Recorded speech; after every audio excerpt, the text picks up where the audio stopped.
ദൈവനാമത്തിന് മഹത്വം ഉണ്ടായിരിക്കട്ടെ. നിങ്ങളെ ഓരോരുത്തരും ഞാൻ വീണ്ടും വരുന്നവനായ യേശു ക്രിസ്തുവിൻ്റെ നാമത്തിൽ ഞാൻ എൻ്റെ സ്നേഹവന്ദനത്തെ ഞാൻ അറിയിക്കുകയാണ്.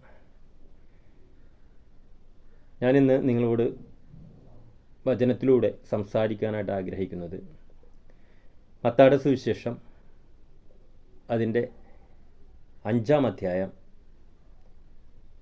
അതിൻ്റെ 10-ാം വാക്യമാണ്. വാക്യം ഇങ്ങനെയാണ് നമ്മൾ വായിക്കുന്നത്: നീതി നിമിത്തം ഉപദ്രവിക്കപ്പെടുന്നവർ ഭാഗ്യവാന്മാർ, സ്വർഗരാജ്യം അവർക്കുള്ളത്. എന്നിട്ട് കർത്താവ് വീണ്ടും പറയുകയാണ്, എൻ്റെ നിമിത്തം നിങ്ങളെ പഴിക്കുകയും ഉപദ്രവിക്കുകയും നിങ്ങളെക്കൊണ്ട് എല്ലാ തിന്മയും കളവായി പറയുകയും ചെയ്യുമ്പോൾ നിങ്ങൾ ഭാഗ്യവാന്മാർ, സ്വർഗത്തിൽ നിങ്ങളുടെ പ്രതിഫലം വലുതാവുന്നു. സന്തോഷിച്ച് ഉല്ലസിപ്പിൻ, നിങ്ങൾക്ക് മുമ്പേ ഉണ്ടായിരുന്ന പ്രവാചകന്മാരെയും അവർ അങ്ങനെ തന്നെ ഉപദ്രവിച്ചുവല്ലോ. അപ്പോൾ ഇതിൽ 2 കാര്യങ്ങളാണ് നമുക്കിതിൽ നിന്ന് മനസ്സിലാക്കാൻ കഴിയുന്നത്.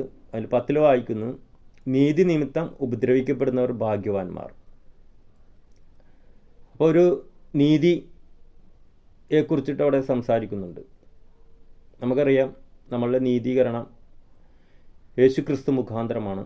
യേശുവിൻ്റെ കാൽവരി ക്രൂശിലൂടെയാണ് മനുഷ്യരാശിയുടെ നീതീകരണം. അപ്പോൾ ആ നീതിയെ നമ്മൾ പ്രസംഗിക്കുമ്പോൾ, ആ നീതിയെ ലോകത്തിൽ നമ്മൾ വെളിപ്പെടുത്തുമ്പോൾ അത് മുഖാന്തരം നമ്മൾക്ക് ഒരു ഉപദ്രവം ഉണ്ടാവും എന്നുള്ള കർത്താവ് അവിടെ പറയുകയാണ്. അതിനുശേഷം പറയണം, എൻ്റെ നിമിത്തം നിങ്ങളെ പഴിക്കുകയും ഉപദ്രവിക്കുകയും നിങ്ങളെക്കൊണ്ട് എല്ലാ തിന്മയും കളവായി പറയുകയും ചെയ്യുമ്പോൾ നിങ്ങൾ ഭാഗ്യവാന്മാർ, സ്വർഗത്തിൽ നിങ്ങളുടെ പ്രതിഫലം വലുതാകൊണ്ട് സന്തോഷിച്ച് ഉല്ലസിപ്പിൻ. അപ്പോൾ അടുത്തത് പറയാണ്, എൻ്റെ നിമിത്തം നിങ്ങളെ പഴിക്കുകയും ഉപദ്രവിക്കുകയും നിങ്ങളെക്കൊണ്ട് എല്ലാം. അപ്പോൾ എൻ്റെ നിമിത്തം എന്നാണ് അവിടെ കർത്താവ് പറയുന്നത്. നമ്മളൊരു കാര്യം അറിഞ്ഞിരിക്കണം, ഇത് കർത്താവ് പറയുന്നത് യഹൂദന്മാരായിട്ടുള്ള ഒരു കൂട്ടത്തോടാണ്. യേശുവിൻ്റെ തിരഞ്ഞെടുക്കപ്പെട്ട ശിഷ്യന്മാരുൾപ്പെടെയുള്ള യഹൂദന്മാരായിരിക്കുന്ന ഒരു ജനക്കൂട്ടത്തിൻ്റെ നടുവിൽ നിന്നിട്ടാണ് യേശു കർത്താവ് ഇത് പറയുന്നത്. ഗിരിപ്രഭാഷണത്തിലെ വാക്യമാണിത്. അപ്പോൾ അവിടെ നമുക്കറിയാം, പഴയ നിയമത്തിലെ പ്രവാചകന്മാർ എല്ലാവരും അവരുടെ ആത്മീയ പിതാക്കന്മാരാണ്. അവർ യഹോവയായ ദൈവത്തെ ആരാധിക്കുകയും ആ ദൈവം കൊടുത്ത പ്രമാണങ്ങളെ, ന്യായപ്രമാണത്തെ അനുസരിച്ച് ജീവിക്കാനായിട്ട് തിരഞ്ഞെടുക്കപ്പെട്ടൊരു ജനമാണ്, അതിനായി പ്രയത്നിക്കുന്നവരുമാണ്. ആ ഒരു കൂട്ടത്തിൻ്റെ നടുവിൽ നിന്നിട്ടാണ് യേശു കർത്താവ് പറയുന്നത്, എൻ്റെ നിമിത്തം. അപ്പോൾ നമുക്ക് നോക്കിക്കഴിഞ്ഞിട്ടുണ്ടെങ്കിൽ അവരുടെ കാഴ്ചപ്പാടിൽ നമ്മൾ നോക്കുകയാണെങ്കിൽ യേശുവിനെ ഒരു 10-30 വയസ്സ് പ്രായമുള്ളൊരു വ്യക്തി, അതുപോലെ തന്നെ യോസഫിൻ്റെ മറിയയുടെ മകനായിട്ട് അവർ കാണുന്നു. അപ്പോൾ അങ്ങനെ ബാഹ്യമായിട്ട് യേശുവിനെ നോക്കുമ്പോഴേക്കും യേശുവിൻ്റെ വാക്ക് കേട്ടനുസരിക്കാനായിട്ടുള്ള ഒന്നും കാണുന്നില്ല. കാരണം തച്ചൻ്റെ മകനായിട്ടാണ് അവർ കാണുന്നത്. അതുപോലെ തന്നെ പ്രായമാണെങ്കിലും അവരുടെ മറ്റുള്ള പുരോഹിതന്മാരെ, മറ്റുള്ള ശുശ്രൂഷകരെയൊക്കെ വെച്ച് നോക്കുമ്പോഴേക്കും വളരെ പ്രായം കുറഞ്ഞൊരു വ്യക്തിയുമാണ്. അങ്ങനെയുള്ളൊരു വ്യക്തിയാണ് ഇവിടെ പറയുന്നത്, എൻ്റെ നിമിത്തം. അപ്പോൾ അതിൻ്റെ യേശു കർത്താവ് ഇത് സംസാരിക്കുന്ന സമയത്ത് അതിൻ്റെ സീരിയസ്നെസ് വളരെ വലുതാണ്. നമുക്കിന്നത് മനസ്സിലാവുന്നില്ല. പക്ഷെ നമ്മളത് ആ കാലഘട്ടത്തിൽ നിന്നുകൊണ്ടിട്ട്, ആ കാലഘട്ടത്തിൻ്റെ സാഹചര്യത്തിൽ നിന്നുകൊണ്ട് നമ്മളിതിനെ ചിന്തിച്ചു കഴിഞ്ഞിട്ടുണ്ടെങ്കിൽ യേശു കർത്താവ് അവിടെ പറഞ്ഞ കാര്യം വളരെ വലുതാണ്, വളരെ പ്രതികൂലങ്ങൾ ഉണ്ടാകാൻ സാധ്യതയുള്ള ഒരു കാര്യമാണ്. ഇത് തന്നെ ഇന്നും നമ്മളെ യഥാർത്ഥത്തിൽ നമ്മൾ ക്രിസ്തുവിനെ ശുശ്രൂഷിക്കുന്നുവെങ്കിൽ നമ്മൾക്ക് ഈ പ്രതികൂലങ്ങളുണ്ടാവും. ഞാനിവിടെ യേശുവിൻ്റെ കാര്യമാണ് പറഞ്ഞതെങ്കിൽ ഇന്ന് നമ്മൾ ആയിരിക്കുന്നത് യേശു ക്രിസ്തുവില. യേശു നമുക്ക് വേണ്ടി ക്രിസ്തുവായിത്തീരുന്നു, വീണ്ടെടുപ്പുകാരനായിത്തീരുന്നു, വീണ്ടെടുപ്പ് വില കൊടുത്ത് നമ്മൾ വീണ്ടെടുക്കപ്പെട്ടവരാണ്. അപ്പോൾ നമ്മളിന്ന് ക്രിസ്തുവില. അപ്പം നമ്മൾ ആദ്യം അറിഞ്ഞിരിക്കേണ്ടത് അതാണ്, യേശു ജീവിച്ചിരുന്ന കാലഘട്ടത്തിലല്ല നമ്മൾ ജീവിക്കുന്നത്, യേശു ക്രിസ്തുവായതിന് ശേഷം ആ ഒരു കാലഘട്ടത്തിലാണ് നമ്മൾ ജീവിക്കുന്നത്. അപ്പോൾ ഇവിടെ നമ്മൾക്കും ഈ പ്രതികൂലങ്ങൾ നമ്മുടെ ജീവിതത്തിലും സംഭവിക്കാം. കാരണം എന്ന് വെച്ചിട്ടുണ്ടെങ്കിൽ,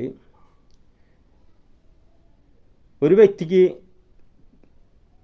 ഇന്ന് നമ്മളായിരിക്കുന്ന നമ്മളുടെ സഭാജീവിതം, അത് പറയാം, നമുക്ക് നമ്മളുടെ സഭാജീവിതത്തിൻ്റെ ഈ കാലയളവിൽ നമ്മൾ കേൾക്കുന്ന പല ശുശ്രൂഷകളും വചന പ്രഘോഷണങ്ങളെല്ലാം നമ്മൾ യേശു ക്രിസ്തുവിനെ കുറിച്ചിട്ടുള്ളതാണോ എന്നുള്ളത് നമ്മൾ ഒന്ന് തിരിഞ്ഞ് ചിന്തിക്കേണ്ട കാലഘട്ടമാണ്. നമ്മൾ പലതും കേൾക്കുന്നുണ്ട്, പല പ്രസംഗങ്ങളും കേൾക്കുന്നുണ്ട്. പക്ഷേ ക്രിസ്തുവിനെക്കുറിച്ചിട്ടുള്ള പ്രസംഗങ്ങളാണോ എന്നുള്ളത് നമ്മൾ തിരിച്ചറിയണം. എന്നാൽ യഥാർത്ഥത്തിൽ നമ്മൾ ക്രിസ്തുവിനെയാണ് പ്രസംഗിക്കുന്നുവെങ്കിൽ ഇവിടെ ഈ പറഞ്ഞ പ്രതികൂലങ്ങൾ, ഈ പറഞ്ഞ കാര്യങ്ങൾ നമ്മുടെ ജീവിതത്തിൽ വരാൻ സാധ്യതയുണ്ട്. വരും എന്നുള്ളതും ആണ് ഉറപ്പ്. സാധ്യത മാത്രമല്ല, വരും. കാരണം വെച്ചാൽ ക്രിസ്തുവിൽ നമ്മൾ സ്വതന്ത്രരാണ്. നമ്മുടെ അടിമത്തം മാറി. പലപ്പോഴും നമ്മളിന്ന് കേൾക്കുന്ന പല പ്രസംഗങ്ങളും അടിമത്തത്തിൻ്റെ ഒരു കാഴ്ചപ്പാടിൽ നിന്നൊക്കെയാണ് നമ്മൾ പല പ്രസംഗങ്ങളും കേൾക്കുന്നത്. നമ്മളെന്തെങ്കിലും ചെയ്തെന്നാൽ നമ്മൾ അനുഗ്രഹിക്കപ്പെടും എന്നുള്ളതാണ്. നമ്മൾ ചെയ്യേണ്ട എന്നുള്ളതല്ല അതിൻ്റെ അർത്ഥം. നമ്മൾ ക്രിസ്തുവിൽ നമ്മൾ സ്വതന്ത്രരാണ്. അതുകൊണ്ട് ആ സ്വാതന്ത്ര്യം നമ്മൾ അനുഭവിക്കണം. മറ്റൊന്ന്, നമ്മളെന്നായിരിക്കുന്നത് കൃപയാലാണ്, കൃപയുടെ കാലഘട്ടത്തിലാണ്. അവിടെ നമ്മൾ നോക്കുമ്പോൾ നമ്മളെന്തെങ്കിലും ചെയ്തത് കൊണ്ടല്ല നമ്മൾ അനുഗ്രഹിക്കപ്പെടുന്നത്. ക്രിസ്തു മുഖാന്തരം കൃപയാൽ ദൈവത്തിൽ നിന്നുള്ള എല്ലാ അനുഗ്രഹങ്ങൾക്കും വിടുതലുകൾക്കും ഉയർച്ചകൾക്കും എല്ലാം നമ്മൾ അവകാശികളാണ്.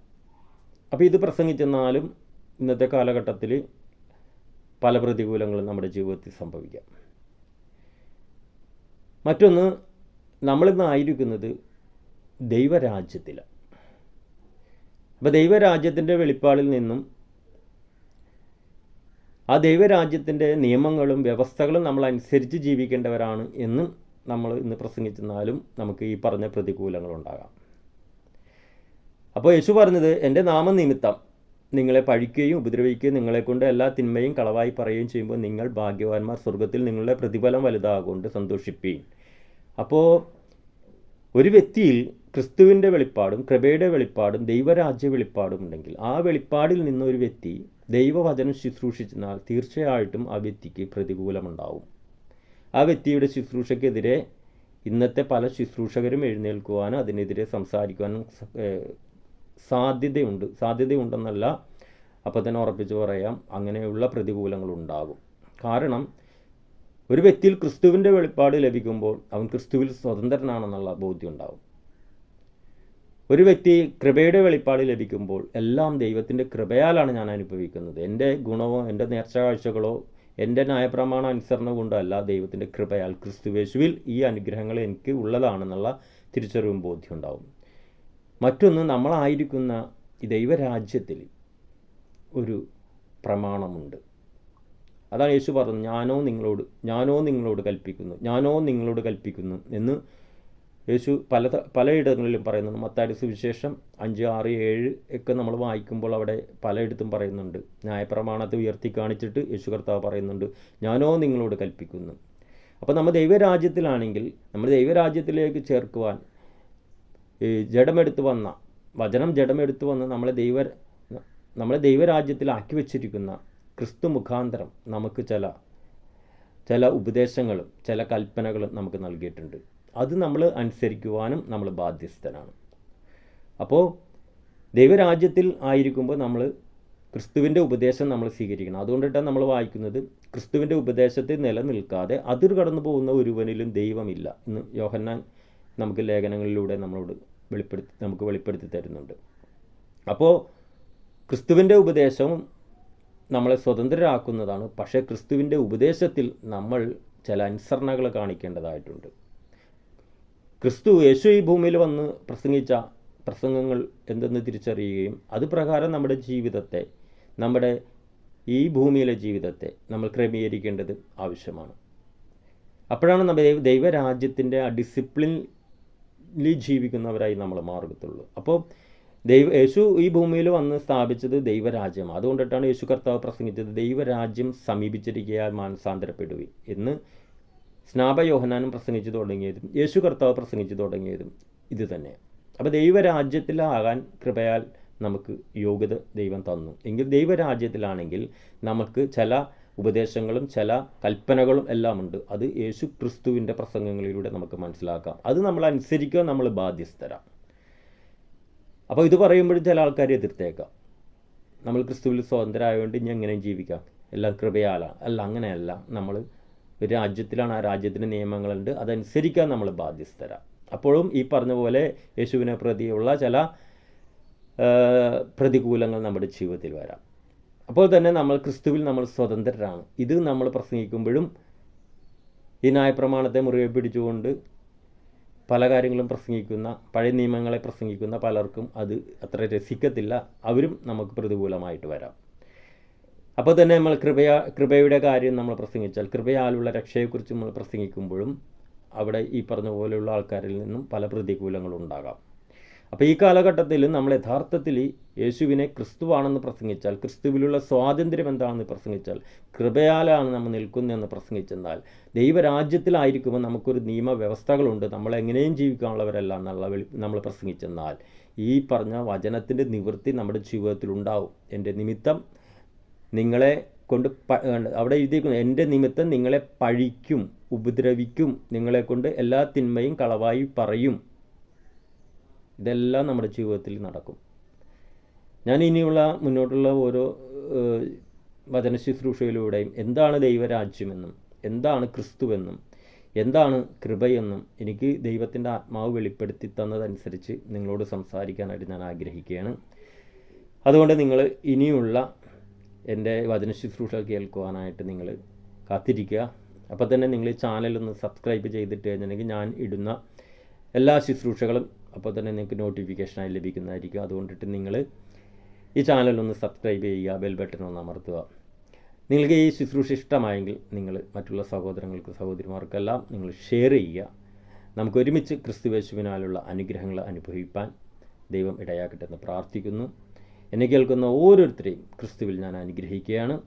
ദൈവം നിങ്ങളെ സമൃദ്ധിയായിട്ട് അനുഗ്രഹിച്ചിരിക്കുക. നന്ദി. സകല മഹത്വം പിതാവെ അങ്ങേക്കും യേശുവിൻ നാമത്തിൽ തന്നെ. ആമേൻ. Thank you, Jesus. Thank you, Holy Spirit. Thank you, Father.